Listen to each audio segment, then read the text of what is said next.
In this video, I'm going to make a floating fantasy kingdom in Minecraft, and hopefully I can give you some inspiration for making your own builds. First things first, I want to make the layouts for each of the buildings. We're going to have 3 different islands, one with a main tower in the center, another with a kind of sub-tower off to the right, and off to the left we're going to have a kind of more natural island with a stone circle. Starting with the center island, we're going to have the central tower, but then also a little tower off to one side of it with a bridge going between the two, and we're going to have different roofing styles on both of them. I'm also going to have this strange kind of balcony sort of thing on one side of the tower that's going to make that side a lot more chunky and the other side a bit thinner.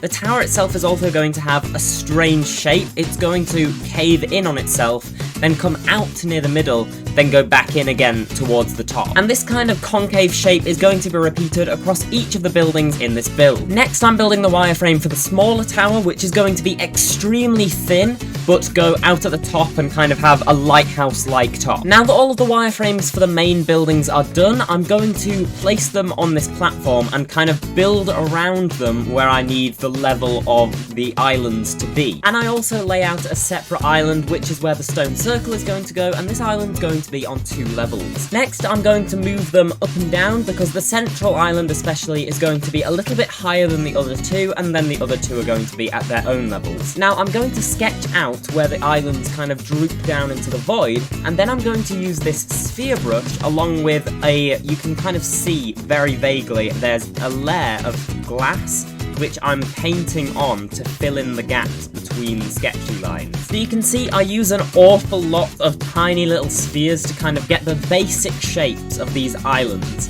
but then I'm going to paint them using another brush to make a nice gradient going from lighter at the bottom of them up to darker, which is granite, at the top, and then we're going to have a layer of moss as the grass. So I'm using this pink concrete powder brush to kind of smooth out the top of them, because obviously we were using spheres, they were very lumpy, but because of this pink concrete cylinder brush, it's just going to smooth over the top.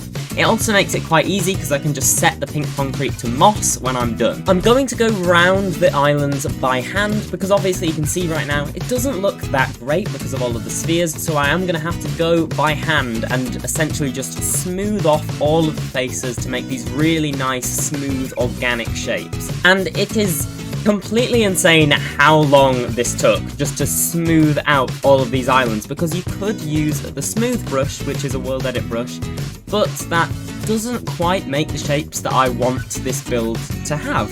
So I'm going to do it by hand instead. Now that that is all smoothed out, as long as you don't look at the back, we can move on to making the buildings. So I add some more wireframes for what's going to go on our more natural island, and I put these emerald blocks between the islands to lay out where the bridges are going to go. And I add a roof to each of the buildings. I've decided to go for the more pointy style for 2 of the towers, but one of the towers is going to have a more traditional battlement castle style roof. I fill in all of the wireframes because at this stage of the build it helps me to start seeing these buildings as being more solid, and then I add some trees around, and these trees are kind of helping to frame each of the buildings if you look at where they're placed and how they're leaning. And now I'm going to mould each of the buildings into its respective landscape on each of the islands. So I choose my colour palette, and I think the trees are going to be cherry trees, and the towers themselves are going to be white. I think I quite like the idea of these kind of pearlescent white towers sitting on top of these floating islands.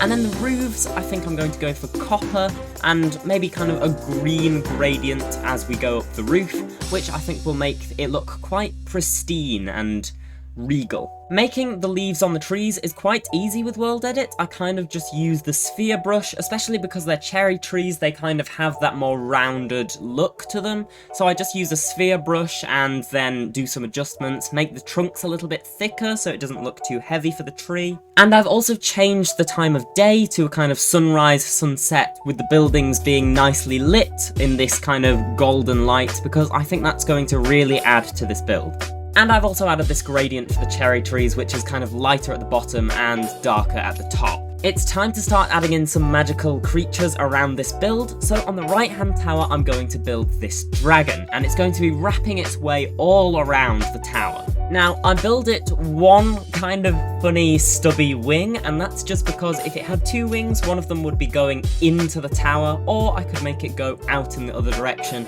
but then it'd kind of take away from the build. And since I haven't finished the back anyway, I can kind of get away with this, but if I was building it in survival as a base, I would probably make the wing just go around the tower on the other side. When trying to add smoke for the dragon, I realised it feels like it kind of takes away from the build a little bit, so I decided against adding the smoke that I was going to initially add for the dragon. Now, I do up the left-hand island a little bit, making it more detailed and filling in all of the wireframes with glass, and then I add the windows for each of the central towers. So the central big tower is going to have just kind of a circle, and the central right tower is going to have this cross window. So I fill in the windows with cyan glass because cyan is amazing, and I also add a cyan crystal in the roof of the right-hand tower. I just kind of finish off most of the other buildings. I add some leaves and greenery around, and I add loads of plant life, kind of touch up the moss and the bridges, lots of extra details,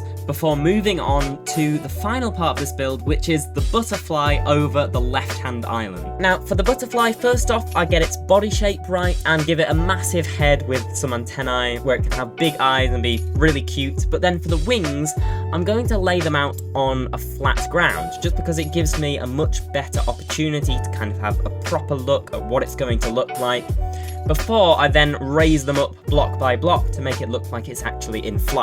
But once the butterfly has been detailed and coloured in, that is the end of this building project. Thank you very much for watching. If you enjoyed this video, please subscribe because it really helps me out. And if you like fantasy stuff like this, I have been building a new deep dark dimension for Minecraft that you might really like. Thank you for watching, and goodbye!